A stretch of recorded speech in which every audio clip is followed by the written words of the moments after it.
Hi, everyone. Welcome to another episode of the FitFam podcast. This is Miss Natural Olympia Hilary. And this is Doug, the formulator.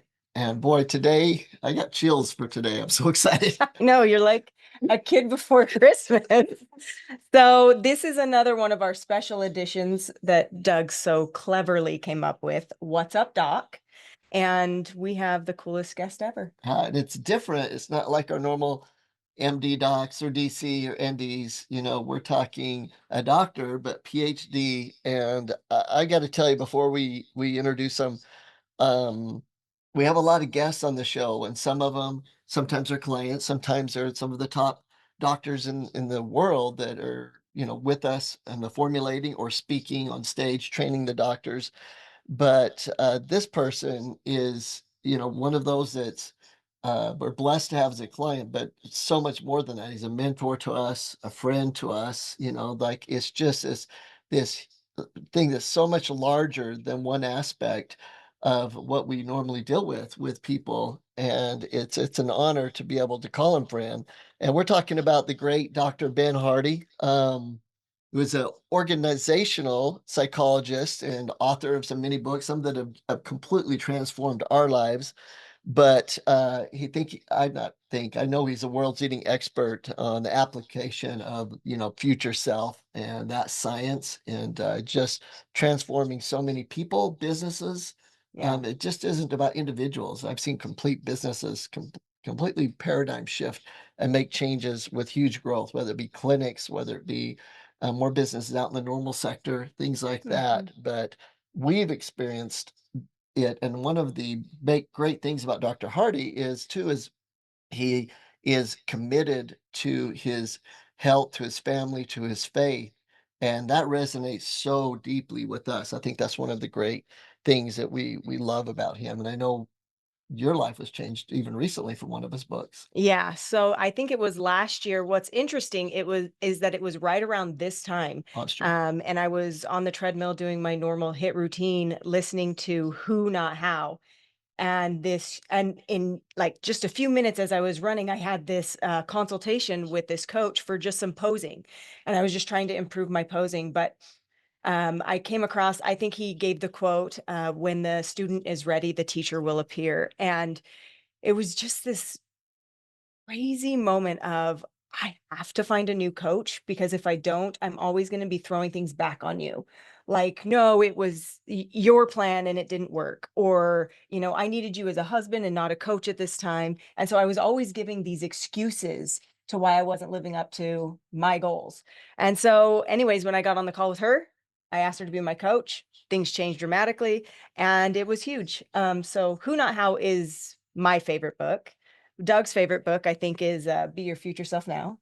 I want to know, Dr. Hardy, what is your favorite book that you've written? Yeah, so this is my favorite book that I've written. It's called Rapid Transformation: The Science of Achieving Impossible Goals. Although it doesn't come out for 10 months, but probably 9 months at this point. But yeah, I think before Rapid, it would have been 10x is easier than 2x, simply just because I liked the soul that I put into that book. Like, obviously content is going to be individual. Some people are going to like Who Not How, some people are going to like The Gap and the Gain, some will like Future Self. But for me, I put so much, I think there was a true upgrade in myself as a writer to write 10x. And Cool. that I always try to do that with projects. You might do the same, Hilary, both of you really. I always take on projects that are way above my current ability, and it's literally going through the process that gets me where I'm trying to go. And so I bit off a lot more than I was going for with 10x, and so I'm proud of that book probably more than the others. But this one I think is the best by far. Rapid Transformation. I think that it's got the most power to offer, whether it's individuals or organizations. Ooh, I'm excited for that one now. Yeah. Well, so I think that the audience would really love to hear Dr. Ben, about health. Like, why is health such a priority in your life? And I don't even actually know if there is a story or a time where there was a paradigm shift that happened for you where health, you decided it needed to be a priority in your life. And tell us a little bit about that, about why health's number one, or not number one, why it's a priority and how that came about. Yeah, absolutely. So there's a concept, not, and this concept's not related to health, but as part of my faith, going and serving a church mission, I like this quotation that it doesn't really matter the reasons why you go, but what will change your life is the reasons that you stay. And so, going on like a church mission, like people go for a ton of different reasons, but the reasons people stay are the things that change their life. And those reasons change over time. And so my reasons for health are changing all the time. So I'm 36 years old now. Um, and that's still young. My body still heals quite fast and I have fairly good genetics, but like, so I'll give you some of the reasons that got me into it in the first place, but also some of the reasons why it's changing. So my mom and dad are both into fitness, not at your guys' level, not at any to any degree, to the level that you two are at, and also to the level you teach and train. But my mom, when I was growing up, she was a marathoner, and she actually owned a like a gym in Midvale, Utah, with her sister, and she was in really incredible shape. And then when I was 16 years old, I was driving and she was asleep in the back seat, and we got in such a bad car crash. There was a construction situation. I actually tell this story in the Future Self book, but there was essentially a construction error and led to a massive car crash, and we flipped multiple times, and my mom ended up getting thrown from the car like literally 50 feet. She was sadly not buckled up. She was laying in the back. And so she got life flighted. She was in a coma for weeks, and aside from the spiritual side of literally like dying and coming back and telling God that she felt she needed to continue to raise her three boys. I'm the oldest of three. The doctor said that the reason she survived is because she was in such incredible physical shape. She was teaching classes a lot back then. She was teaching like step classes, like cycling classes, weightlifting classes. Like she was doing a lot of the training and doing her own running and stuff. And so she literally survived, aside from God's will, from like a medical standpoint. She survived because she was in such incredible shape that her body was able to withstand being thrown 50 feet and ragdolled 50 feet across the ground. Um, and so, like, watching my mom, number one, be involved in fitness all those years was big, but also her surviving such a catastrophic injury, largely because of her physical fitness, was huge.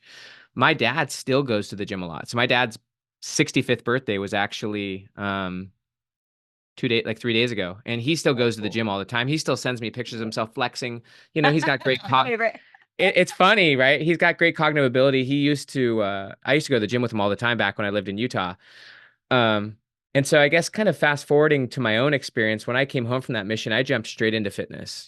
Fitness just became like a natural aspect of my self-development. It just seemed a core part of my full-on development, into my future self, into big goals, into what I was trying to accomplish. Fitness just organically related.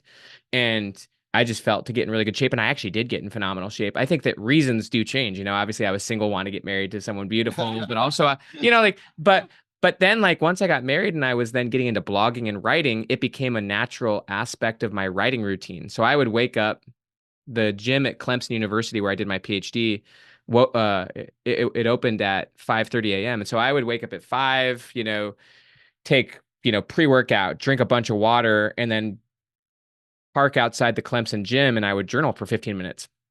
I'd write about I would honestly just like, it was all just like a stack of getting into a flow state, which ultimately then I transitioned to writing. But part of that stack was, waking up, hydration, pre-workout, sitting in my car, and I would always just sit listening to like really like binaural up speed beats, and just journal about my future self, or journal about the article I'm going to write that day, or journal. And then I would just transition straight into the workout, and I would do a fairly aggressive, high speed weight workout um, for probably like 40 minutes. And then I would just jump in from there straight into blogging. And I would write like, you know, a few articles a week. And those articles, were what propelled my career. They ended up being read 100 million plus times. And so it just became a big part of my process. And I'm sorry I'm long winding, but now at this point, being in my 30s, I'll be honest with you, aside from your help, and you're helping me foundationally so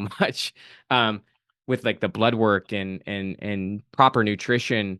I'm kind of having to rebuild my foundation now and get back to first principles, because even though I'm not like in my 40s and stuff, like I'm noticing that if I'm not fine tuning, like I'm now seeing I've been at like peak levels of performance for a long time. And so now I can actually see when like I go from like 100% down to like 95%.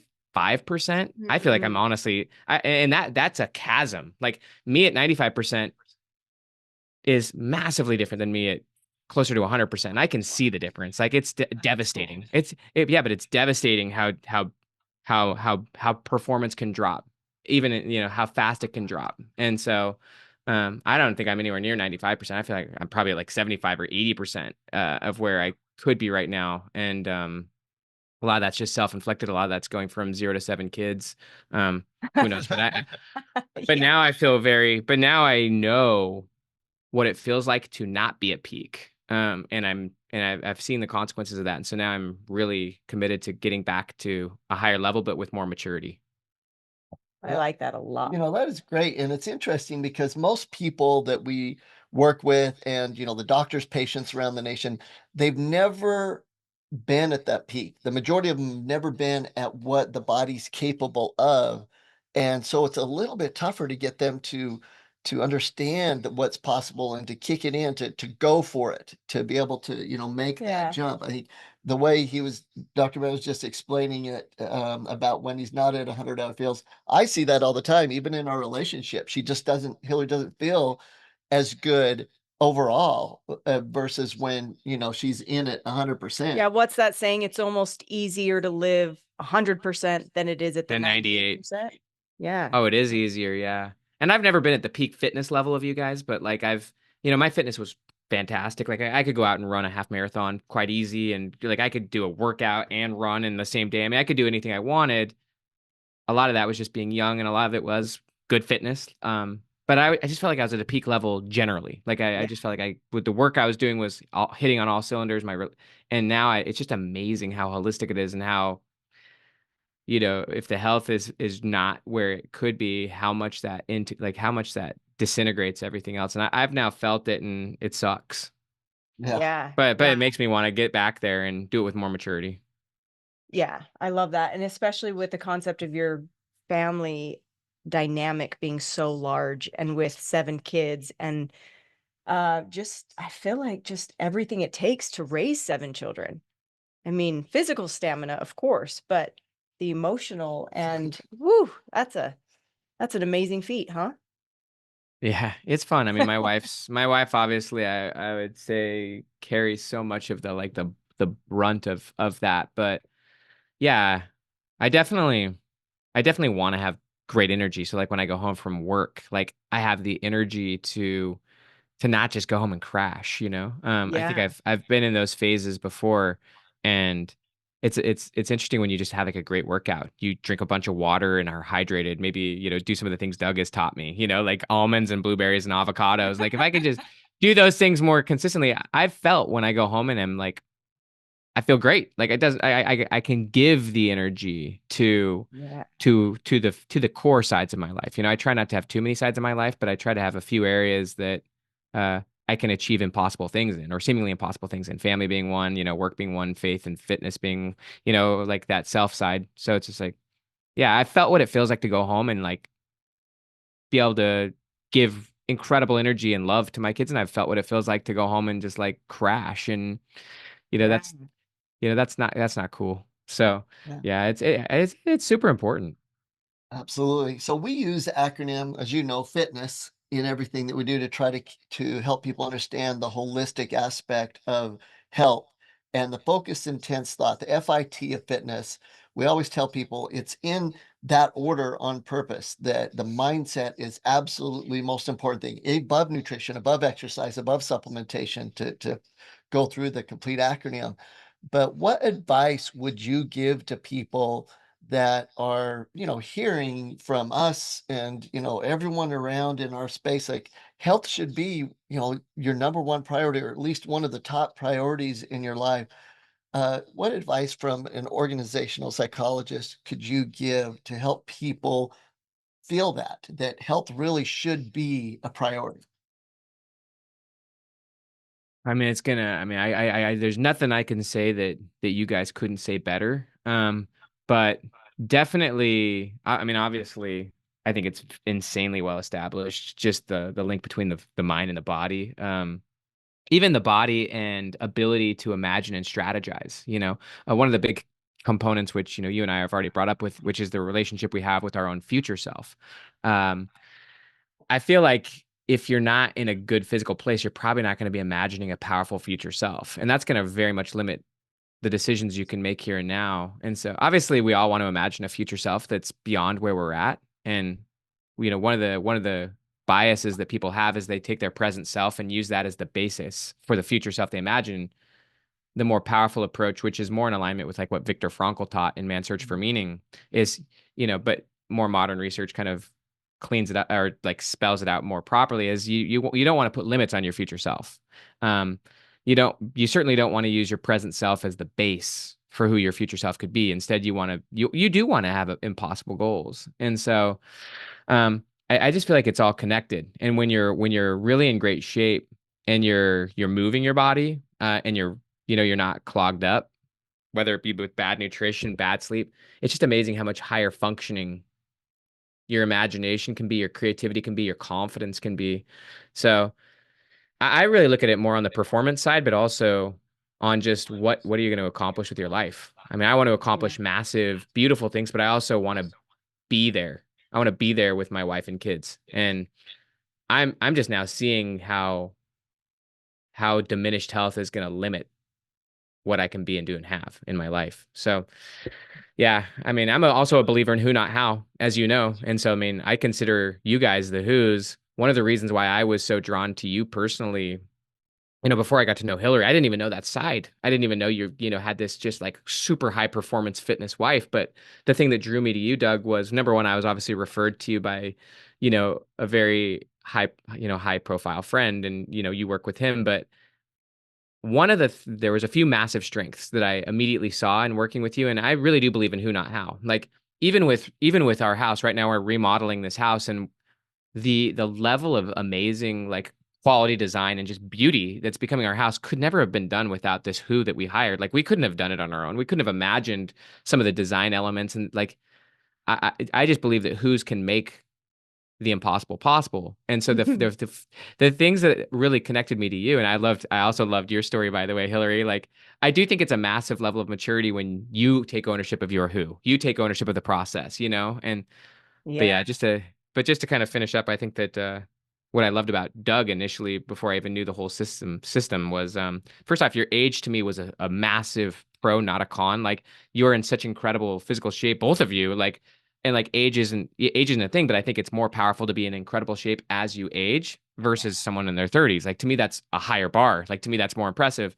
And then you just add in the element of the faith and the spirituality, and just like obviously you guys know your game in the fitness and nutrition, but you also know your game in the spiritual side and how it's all connected. Like it was just like I feel really lucky to have you who's in my life. I feel very, yeah, I do. I'm just saying it honestly. Like I know I've got the right who's in my corner, and I'm getting the right information, but also you work with me at a wise level. So it's really cool. Well, thank you. And gosh, it's such an honor. And I think that I hope people are really listening to Dr. Ben from the standpoint of your future self. And very It's few, huge. I don't think anyone wants to view their future self as someone that doesn't have the energy to play with their kids, their grandkids, that they have different affirmities in that. And the average person after the age of 50 has at least two chronic pains their entire life. Meaning that from the age of 50, you have something that's going to hinder you in some way for the rest of your life. And it doesn't have to be that way. And so thinking about your future self, not having those pains can determine what you do today. For sure. Let's jump real quick to an event that I'm so excited about. Yeah, if people weren't excited about going to the super seminar before this podcast, they're going to sign up after this podcast for sure. There's something very special about Dr. Hardy, and I can't always put my finger on it. I remember speaking to you over the phone in different times, and it was great. And then Doug and I were in Florida for something, and you had come to the hotel, and you guys were going down to work out. And Doug's like, "Well, come down and meet him face to face." And I'm like, mm-mm, mm-mm, "I'm not going down there. I can't." And he's like, just come meet him. And so once I finally built up my courage to come down and meet you, it was such a phenomenal experience for me. Um, because there was this genuine love from you in all aspects of just learning and becoming better and health, everything. And then there was also this very cool thing that I get from Doug, like this almost, I'm never afraid to ask the questions that I want to ask. Almost this ability to rid yourself of fear and, go after what you want or say the things that you want or ask the questions that you want. And that was really cool for me to just feel that from you. So I can't wait for people to hear from you because you are just transformative. And if people think reading your books is powerful, which it is life-changing, to be in your presence and to hear you from the stage is going to be like something they've never experienced. And I'm so excited. I It was remember, fun. Yeah, go ahead. no, I remember after reading books, and I took my whole leadership team back east, and I can't remember what it was, Dr. Ben. It was like Chicago somewhere I don't remember. that, and you were speaking to like 5,000 people. And I told my team, I'm like, look, I'm going to set front row. We're going to have to get in early. We're going to do a mad sprint to the front, and we're going to sit there, and this is going to be life changing. And they're like, we've read the book completely. You're already making us go through it page by page. And I said, no, it's going to be different. And Hilary's right. There's a difference about um, being present. And I think one of the things that we teach is that healthier your presence, the more you can be present. And the fact that you bring a healthy presence along with your extreme knowledge and ability to communicate, that is a different animal when it comes to being in person and seeing you and feeling that. And September 26th through 29th, the super seminar. I mean, I can't tell you how blessed and thankful. I mention your name every day, 100%. Dr. Ben, to have you be to keynote and be there for us when people knew, the few times that you speak and what that takes to get you on stage. We're so humbled to have you there. What can people expect to hear from you when they come to the super seminar? I mean, there's going to be hundreds of doctors, the public, top athletes. Tell us kind of what they can expect. I love it. And yeah, I like what you said about presence and being in the environment. One of the things that I learned from Joe Polish, who is like a marketing master, one of his kind of core philosophies, which I learned years ago, which I agreed with, which was get as in close to being in person as possible. Like if you're trying to have a transformational experience or if you're trying to make a connection. For example, like when I wrote the 3 books with Dan Sullivan, it would have never happened if I wasn't in the same room as him. Like I was literally in the same mastermind as him and with other people who I know are some of your clients and friends, um, who are also in that room. But like getting in the room, being in the environment is just a potent effect. I even wrote about that in the book Willpower Doesn't Work, just about the difference between changing your environment versus trying to do it some other way. And there's just things you can get by being as close to as in person as possible. If you're trying to make a connection, get as close to in person as possible. If you relate that to like shooting a text, like I could shoot a text, but if I sent a video message, right, like that's a lot closer to being in person, right? It's a lot more human. Mm. And so just that human element changes things. And when you experience things without the technology, without the levels between, and obviously that's cool too. I mean, I get so much out of listening to a book, reading a book, but if you can experience it without the filters, right? Like literally, like you're staring at the person in the face, or you're having a conversation with the person in the face, and the layers closer that gets, the more it just literally like it is transformative on all levels. In terms of what we'll talk about, obviously, so I finished writing 10x is easier than 2x, probably a year and a half ago. And since then, I have trained and consulted literally at this point thousands of CEOs, entrepreneurs, leaders, and also obviously to your guys' point, athletes, but high performers. A lot of it is strategic. I actually really consider this strategic psychology. That this is a deep level of psychology that's meant to help you operate much more strategically in everything you do. And so, to the point of the science of impossible goals, there are two frameworks that I'm really going to walk everyone through at this training. One is a framework on time and just a reorientation of what time is psychologically.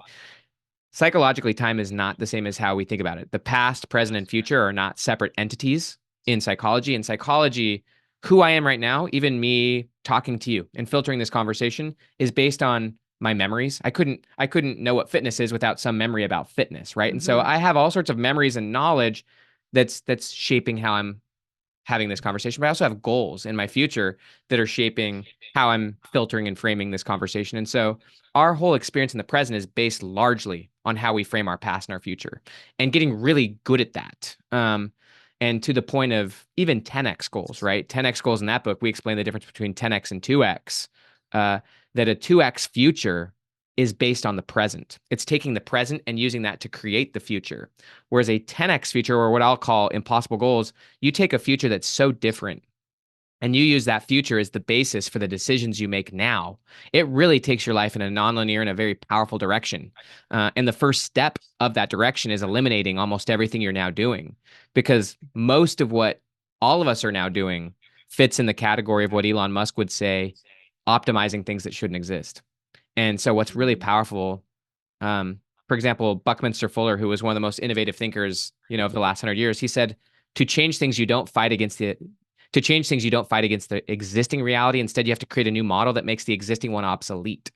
And so that's why I really think the future self is so powerful, is you really have to start with that new model, that new future self, and then you use that as the basis for your decisions. And so rather than fighting your existing life or trying to push forward, you have a completely new future. And in all the research, I'm going to show you guys stuff that is really a lot of new understanding for me, but a lot of the research on impossible goals completely shows how it shatters your assumptions of what's possible, but it also completely leads you to those few most powerful pathways that, whether it's a who or whether it's a path, a strategy, you really can't get there from the existing place. You can't get there from the present into the future. You always have to get there from a completely new future and reverse engineer that. And it takes you in a massively different direction than you even thought you were going to go. And so I'm just going to show, I'm honestly just going to show you guys how you can 10x in 3 years or less, whatever direction is most useful to you. Whether it's your fitness, whether it's your business, whether it's your leadership, whether it's your influence. If there's one direction that you want to massively scale, you want to do it in 3 years or less. And when you do that, you can remove almost all the nonsense that would distract you. That's going to be awesome. So it's going to be cool. There are fundamentally two frameworks. Okay. That once people they'll have a completely different orientation of psychology and a completely different orientation of strategy. And it's gonna massively simplify almost everything they're doing. Also, it is going to prove that large portions of what they're doing are going to have to go because they fit more in the past, but not in the future. Yeah, Wow. that is a phenomenal thought. Just even understanding that once you've decided what you truly want in the future, that then becomes the framework for what you do now. That is such a massive change for people, and I think understanding how to do that is so critical. And so it's going to be so awesome for everyone to come to hear that from you. And so one of the questions that came to us is like, well, who is he going to be speaking to? Is it going to be the doctors? Is it going to be all the public? Is it going to be these top natural athletes? And that was one of my answers was, look, we're talking about the psychology of, I love what you just said, whether you're wanting to have more influence, be healthier, build your business, it all fits within that framework. Yeah, I would just say the most difficult part for people is choosing the direction. And one of the things I study heavily is strategy. And there's like one of my favorite books on the topic is actually called Good Strategy, Bad Strategy by Dr. Richard Rumelt. He was a strategy professor and consultant for over 50 years at Harvard and UCLA. But one of the things he talks about, which I resonate a lot with, is that the most difficult part about strategy is the fact that you actually have to choose. You have to choose the direction you're going. And even Steve Jobs said that innovation is saying no to 1,000 things. And so the hard part about strategy is that we all have too many conflicting goals, too many conflicting interests even. And the hardest part is is letting go of conflicting objectives, even conflicting interests, and actually choosing a path and then finding the most effective way forward on that path. And so most people just have bad strategy and they honestly don't know what strategy is. You can be a good leader, but a bad strategist. Mhm. And so from my view, having the new future and letting that future be the basis for what you say yes and no to in the present. But then when you scale that future up to impossible levels, 10x levels, however you want to say it, it actually forces good strategy because almost nothing you're doing now will work. Almost none of the right who's will work. And so it forces a lot more honesty and a lot better decision making. And the hardest part, of course, with all of it is loss aversion and risk. We feel like it's so risky to let go of our old self or to let go of our existing habits or our existing business. But once you actually start to apply it, the things you're letting go of become very happily let go of because you're replacing them with things that are 10 times better. Even teams, by the way. It's not just about who's and mentors like you did. Like in order for me to apply this, I actually had to let go of most of my existing team and replace them with such rock stars. But it's amazing how fast, it's amazing how much faster you grow when you let go of the old system. No, that's phenomenal. I remember when Doug came home and he was so invested in 10x is easier than 2x. And I read it and I hated it. Like I hated it from the standpoint of fear, right? Yeah, Everything yeah. was going to change. And so I saw this change in him and I was like, oh, I don't know if I'm ready for that. But it was all fear-based. It was just this, I'm going to have to get rid of this life that we're living and live up to this cooler life, basically. Potential, right? But who not how helped me get there. Who not Who not how. how is a path. Who not how is the how of 10x. Yeah. The who is the how. Yeah.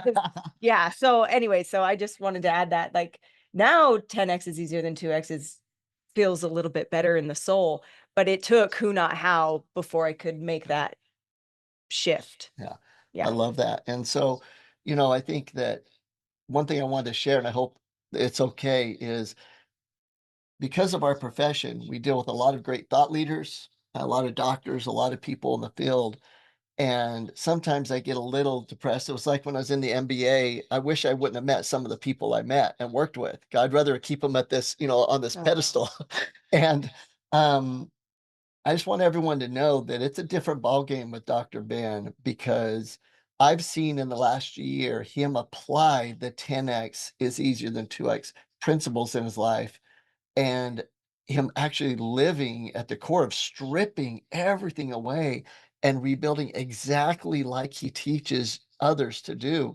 And just watching that is just so empowering because it's important to know that there are people that walk in those shoes, that that is who they are. And that is who Dr. Ben is. I think it's one of the things that connected us so well is because that frequency is real and you know it. Like in your heart if someone's real, but I've been able to see it in person. So I'm so excited, just to have you this amount of time on the podcast. Thank you so much. Oh, for I sure. want to tell everyone it's going to be actually Dr. Ben's going to be talking on Saturday, September 28th. So it's the 26th to the 29th. But on the 28th, Dr. Ben's going to be speaking the final keynote of the weekend and then immediately going into the USA Championships. And I couldn't be more excited. Before we started this, he mentioned that he was going to stay and go to watch it. So now Hillary's even going to kick it in at a whole nother level. It's going to be so exciting. Oh no, she's got it. She's got it. But I'm just happy to be there because I think you Well, both are. I think you both are just seriously some of the best people I've known. So I mean, it's. I'm just stoked to go and watch you do your thing. Well, I'm stoked to get my booty in gear so that you can I mean, I've seen you in the gym. You're rocking it. I mean, I don't know where you're at now and what you're doing, but I know you're pushing a new level, so it's gonna be fun. Thank you. We're excited. well, let's close. One of my favorite quotes from you, Dr. Ben, I'd love to have you kind of to finish this, but one of my favorite quotes is your future self should be the predictor of who you are today. And I have that quote handwritten in on my desk. Think about it every day, and it's such a good example of coming back to reality. What should I be doing today? And is the things that I'm doing leading to what I'm wanting in the future with my wife, with my children, with my grandkids, with my business? And it's such a great reminder to me, as far as just the last words of wisdom before we close and people sign up to come to the super seminar. What would you recommend to people to have as far as a mindset coming to hear you speak? What should they bring to the table as far as their mindset?